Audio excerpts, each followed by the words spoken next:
biggest arrest on Wall Street today, but it was seeing Leonardo DiCaprio and Al Gore at these climate protests, prompting my next guest to ask actor Mark Ruffalo this very question. People will criticize Leonardo DiCaprio, who's made comments like, I'll fly around the world to fight global warming. They'll criticize Al Gore because of their carbon footprints and lifestyle. Yeah. Does that take away? Are they the best spokesman? Not so much you. I don't know enough about your. I'm talking about Leonardo DiCaprio, Al Gore. Are they the best spokesman given their huge carbon footprints? My brother, that is such a... It's the obligatory question. Yeah, that's a question that you shouldn't be asking here today, because that defies the spirit of what this is about. Yeah, there's the party pooper. Climate Depot's Mark Randall, the man asking that question there. He's joined by Young America Foundation's Ashley Pratt and New York State Assemblyman Brian Kavanaugh, who was also at the climate protests Sunday and supports what these people are protesting for.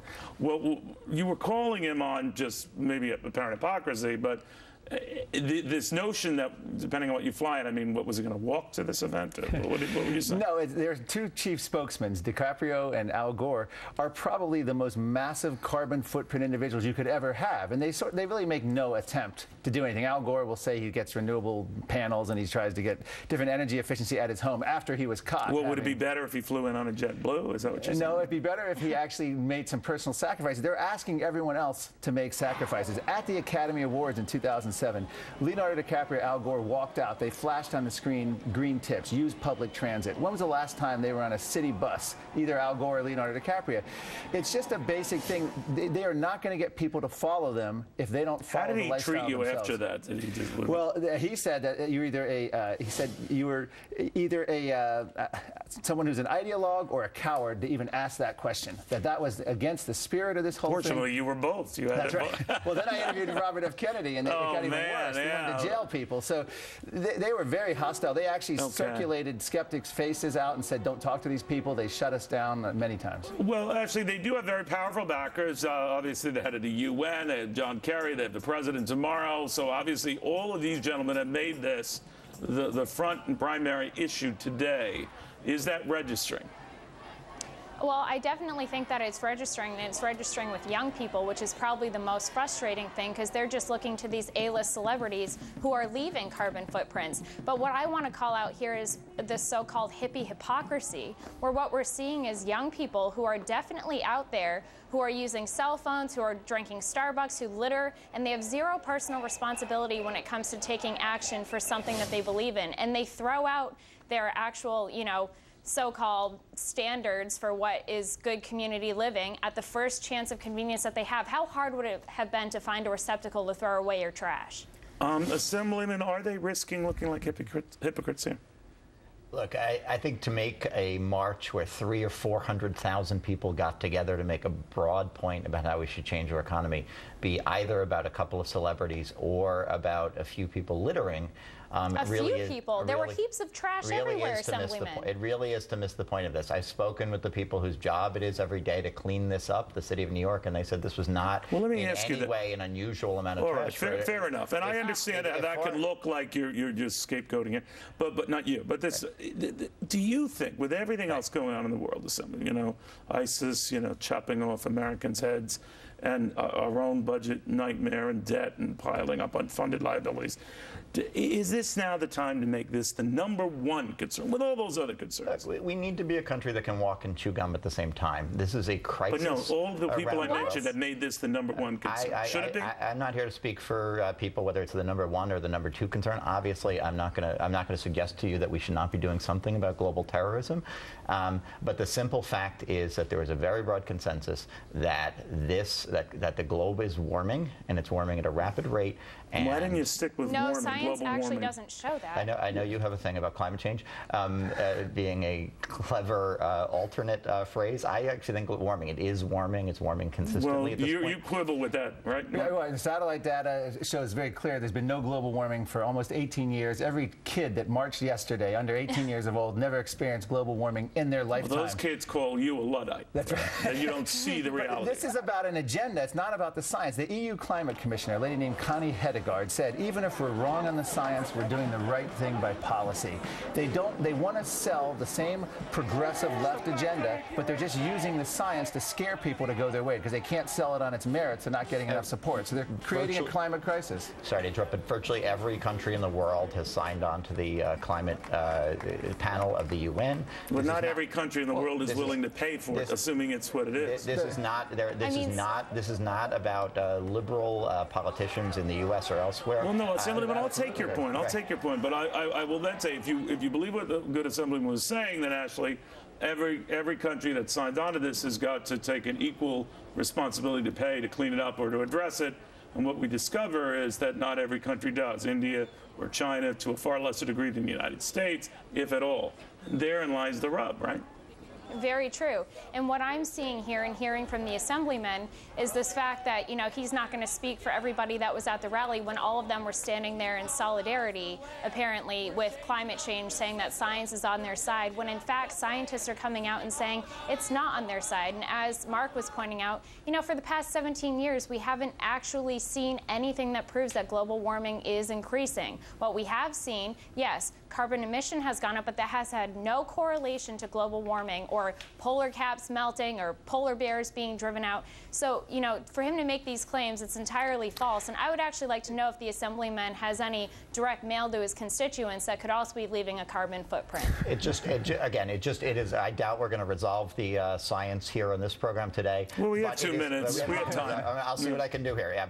The temperature of the globe is warming. The sea level is rising. The ice caps are melting. How? Do you have science that shows that, Assemblyman? The level of the water around Manhattan is higher than it was a number of years ago. But you know, Assemblyman, I don't want to get to it. He said, she said on this. But think about it. When you and I were much younger, you know, when I was a kid in college, the big thing there was the global freeze. In 1978, it was on the cover time in Newsweek, a Leonard Nimoy documentary on the whole world was freezing. And that was the consensus view at the time. It was not a consensus. Well, it was. I mean, I could quote, we've shown this on our website. All I'm saying is, should we be careful leaping and then paying trillions of dollars globally to address a problem that might not be you? If you were ill and 98 doctors told you needed surgery in order to prevent terrible things from happening, and 2 told you they weren't sure, you'd probably have Would the I surgery. commit myself to expensive chemotherapy to address a cancer that might not be there?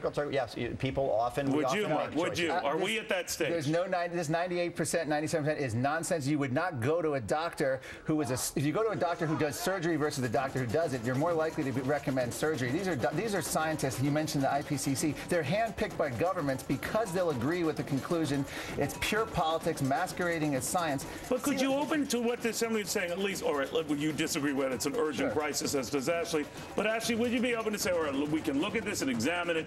All I'm drawing a difference in is, do we need to make it the #1 concern, as it has been presented at the UN, as it has been presented by the President, as it has by John Kerry, and a host of others? I'm not saying it doesn't bear watching and looking, examining, and just being the better part of valor to sort of weigh this out. But to make it #1 ahead of all the other developments just shows goofed up prioritizing. That's all I'm saying. Yeah. Scientists are already looking at this. There is no consensus on it. As I said, 17 years, there's been no correlation between the two. So to make it our #1 issue when we have journalists and Americans overseas who are being beheaded by a terrorist group and radical Islamists, this does not seem like the appropriate time. You say time. we can walk, talk, and chew gum at the same time. Yes, and just if I can make one point. The steps that we are talking about are investing in more efficiency, on cheaper and better ways of doing things. But aren't we already doing that? Like getting rid of direct mail, we are not doing that at a rapid rate. The #1 country. But at the rapid rate of, look what we're doing to coal. We're going to raise utility rates by 40%. We're not going to raise the utility rates by 48%. But the #1. Well, what are these guys lying? The increase in 2000, the #1 increase in the world, as has been mentioned, in global gases in 2013 was China. #2 was the United States. And China won't be here India. tomorrow for the UN meeting.